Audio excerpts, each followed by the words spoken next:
ఒక అర చిప్ప ఎండు కొబ్బరి, 25 గ్రాములు నువ్వులు, 20 గ్రాములు జీడిపప్పు.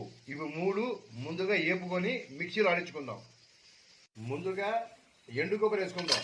నూనె అవసరం లేదండి, నూనె వేసుకోవద్దు.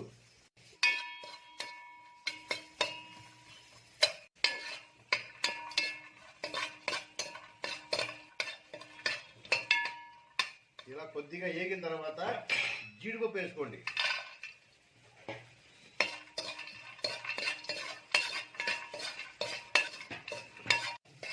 కొద్దిగా ఏగిన తర్వాత అప్పుడు నువ్వులు వేసుకోండి.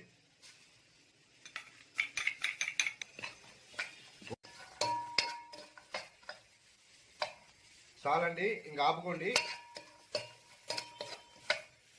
5 నిమిషాలు ఇలాగే వదిలేయండి. ఆ వేడికే ఇవి మగ్గిపోతాయి.